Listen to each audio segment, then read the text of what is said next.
केमास कर्नाटी प्रसंग की पूर्व पीठिका को स्पष्ट करते हुए इस प्रसंग की कथा वस्तु को अपने शब्दों में स्पष्ट कीजिए। या दूसरा प्रश्न है, इसी तरह से रिलेटेड करके कोई भी क्वेश्चन है आपको बस इसको लिख देना है। ठीक है।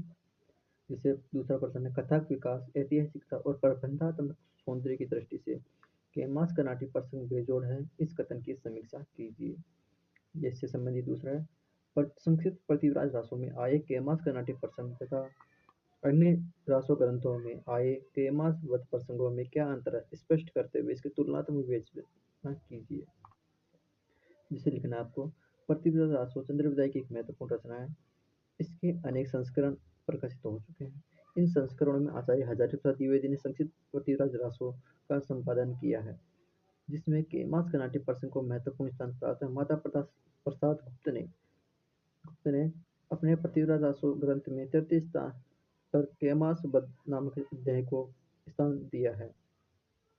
वस्तुतः द्विवेदी जी और गुप्त जी दोनों ही केमास वध प्रसंग को अपनी मेधा शक्ति के द्वारा अपने अपने ढंग से प्रस्तुत किया है।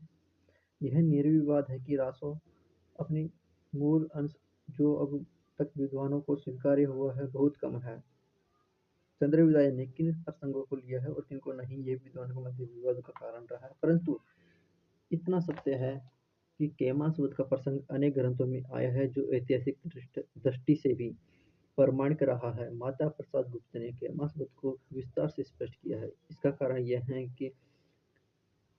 कि कवि ने या तो अन्य घटनाओं को इस प्रसंग के साथ जोड़ दिया है या फिर अपनी कल्पना द्वारा इस प्रसंग का विस्तार कर दिया है, जबकि आचार्य हजारी प्रसाद द्विवेदी ने मूल घटना को यथार्थ रूप में संक्षिप्त में ही प्रस्तुत कर दिया है, जो 5 साढ़े 5 पृष्ठों में ही है।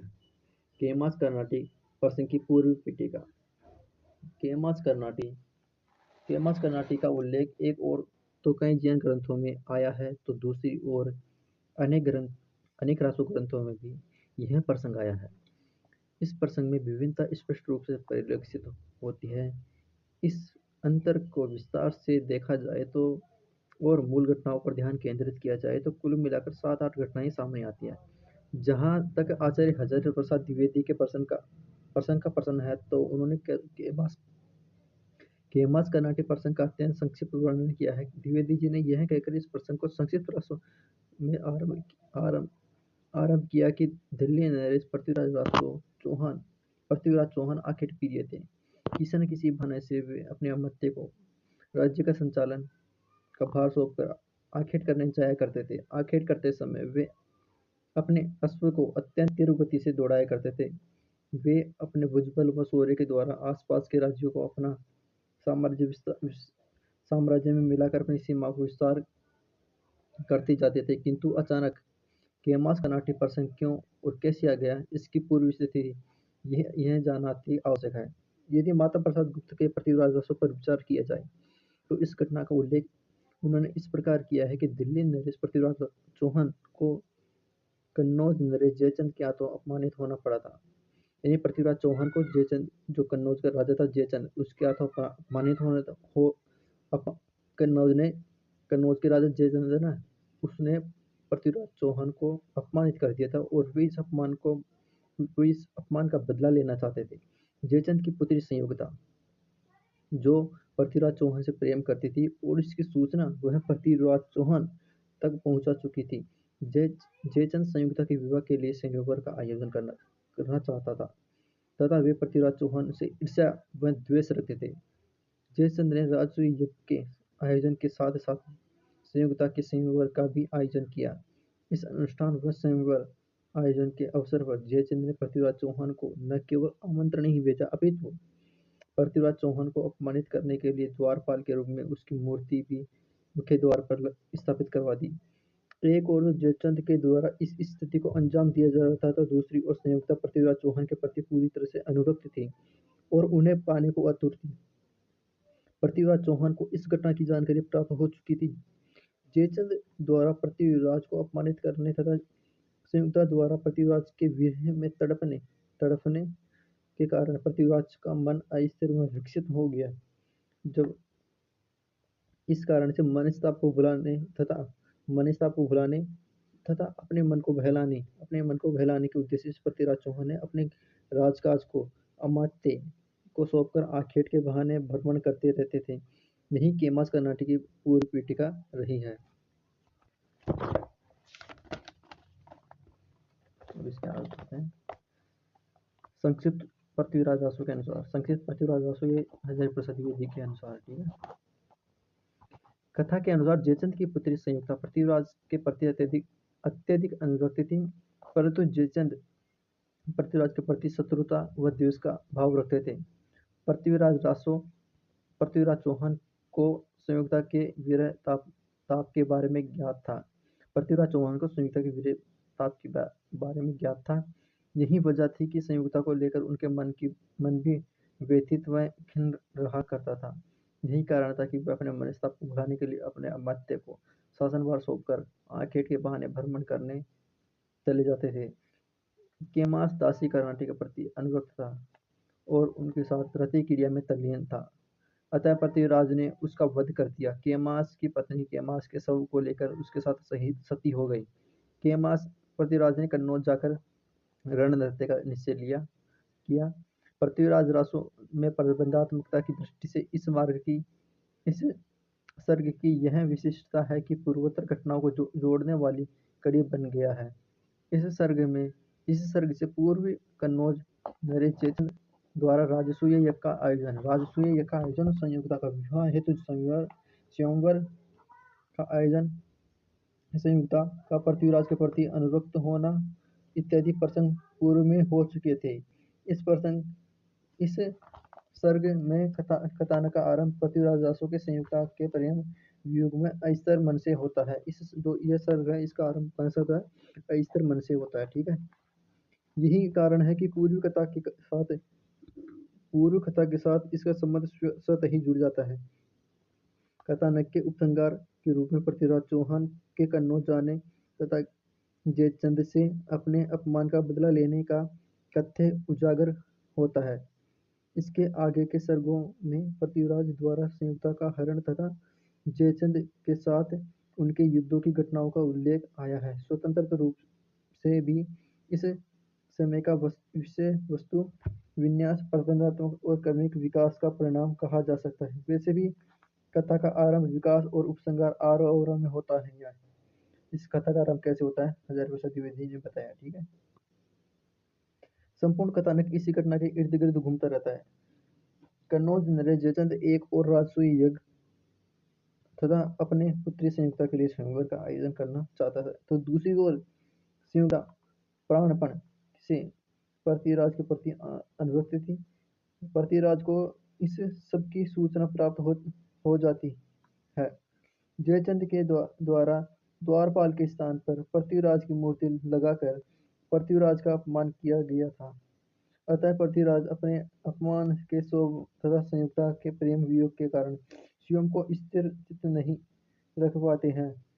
इसीलिए वे राजधानी की सुरक्षा का प्रबंधन व राजकार्य के संचालन का दायित्व केमास को, अपने जो मंत्री हैं उसको केमास को सौंपकर आखेट पर निकल जाते हैं। जब केमास के पास सत्ता आ जाती है तो वह सत्ता के मोह में अंधा होकर रमणियों के साथ भोग विलास में रावण करने लग जाते हैं।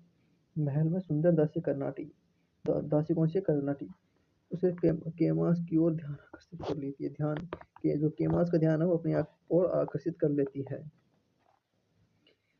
एक दिन केमास दासी कर्नाटी के महल में जा पहुंचता है और उसे अपनी संपत्ति समझाता हुआ उसके साथ रति क्रीड़ा में लिप्त हो जाता है। एक तांबूल वाहिनी दासी केमास को कर्नाटी के साथ इस रति क्रिया में रत देख लेती है और इसकी सूचना पटरानी इच्छिनी देवी को देती है। जब पटरानी दासी को महाराज पृथ्वीराज के शिविर में भेजती है, दासी महाराज पृथ्वीराज को पत्र पढ़कर सुनाती है। तब पृथ्वीराज दासी के साथ ही किसी को कुछ बताए बिना शीघ्रता से प्रस्थान करते हैं और पटरानी इच्छिनी के पास पहुंचते हैं। पटरानी दासी के साथ उस महल में जाते हैं जहां केमास दासी कर्नाटी के साथ रति क्रीड़ा में निमग्न था। पृथ्वीराज रासो स्वयं अपनी आंखों से केमास और दासी कर्नाटी को रति क्रिया में रत देख लेता है। तब वे क्रोध में आकर केमास का अपने धनुष बाण से वध कर देते हैं और केमास वध कर नटी को भूमि में गड़वा देते हैं। तत्पश्चात वे रात्रि को ही वन में प्रस्थान कर जाते हैं। उनके सहचर और सैनिकों को भी इस घटना का ध्यान नहीं होता।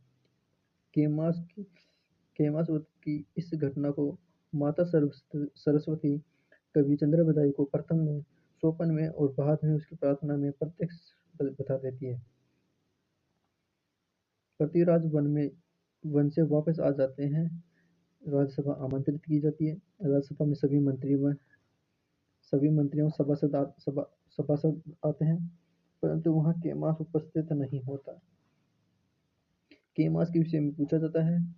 बस इतना ही ज्ञात होता है कि संध्या के समय सभासदों ने केमास को झुककर प्रणाम किया था। उसके बाद सुबह किसी को भी केमास के दर्शन का लाभ प्राप्त नहीं हुआ। आखिर पृथ्वीराज चौहान कवि चंद्रबदाई से कहते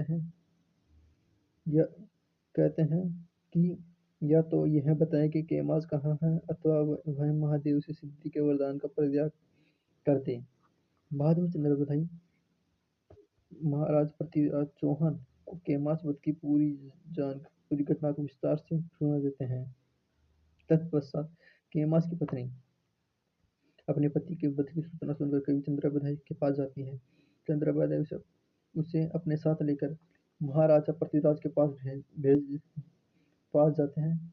कवि चंद्रबदाई के काफी आग्रह के बाद पृथ्वीराज चौहान का शव इस शर्त पर देने को तैयार हो जाते हैं कि वह उसके शव को कन्नौज नरेश जयचंद को दिखाएगा। वह उसके शव को कन्नौज नरेश जयचंद को दिखाएगा। उसके शव को कन्नौज नरेश जयचंद को दिखा देगा। पृथ्वीराज चौहान जयचंद के साथ सेवक बनकर जाने को तैयार हो जाते हैं। महाराज पृथ्वीराज चौहान केमास की पत्नी को केमास का शव दे देते हैं। केमास का शव लेकर उसके पति शव के साथ उसकी पत्नी सती हो जाती है। उधर महाराज पृथ्वीराज चौहान कन्नौज जाकर रणनीति का निश्चय कर लेते हैं। ठीक है।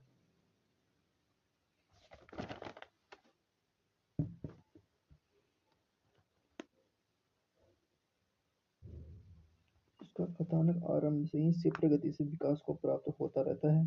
एक और पृथ्वीराज चौहान आकेट शिविर में था, दूसरी तरफ सत्ता में मंत्री है। पृथ्वीराज चौहान उधर आकेट करने जाता है और इधर मंत्री दासी कर्नाटक के साथ प्रतिक्रिया में तल्लीन रहता है। ठीक है। पृथ्वीराज चौहान जब कर्तव्य को सौंप कर केमास को कर्तव्य सौंप कर जाता है, तब वो मंत्री क्या कर्तव्य से भटक जाता है और इसी को नाटकीय शैली में आरोह के माध्यम से प्रस्तुत किया गया है।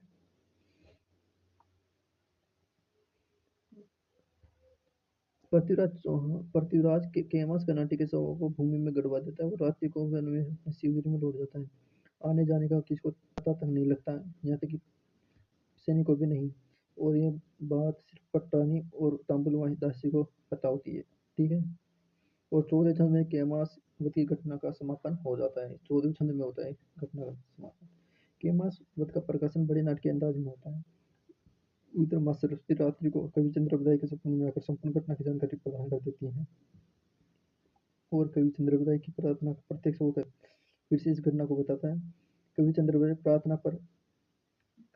चंद्रबदाई जो पृथ्वीराज चौहान ने कहा था कि आपको इस बताओ कि क्या हुआ था, तब चंद्रबदाई ने प्रत्यक्ष होकर इस घटना का विस्तार दिया था।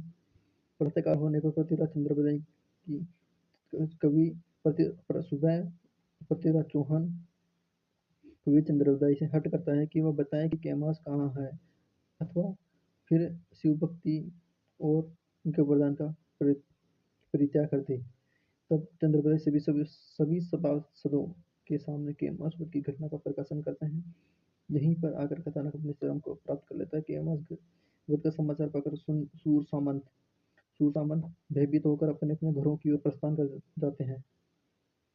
पृथ्वीराज क्रोधित और कवि चंद्रबदाई भय अतुल दिखाई देते हैं। यहाँ बड़ी संवेदनशीलता तथा नाटकीय स्थिति उत्पन्न हो जाती है। तीसरे छंद में बड़ा करुणापूर्ण व मार्मिक दृश्य कवि ने उपस्थित किया है। जब कैमास वध की सूचना उसके मंत्री को प्राप्त हो जाती है तो वह सती होने को आदित हो जाती है और कवि चंद्रबदाई को शरण में जाती है। तब चंद्रबदाई उसे पृथ्वीराज चौहान के पास लेकर जाते हैं। पृथ्वीराज इस शर्त पर कैमास के शव को देने को तैयार हो जाते हैं कि उसे जयचंद को दिखाएगा। पृथ्वीराज चौहान है ना उसको शर्त दे पृथ्वीराज चौहान एक सेवक के रूप में कवि चंद्रबदाई के साथ कन्नौज जाते हैं और वहां पर युद्ध नृत्य करते हैं। कैमास की पत्नी अंबल एक भूमि में जयचंद की सेना में खंडित अवस्थित दिखेंगे पास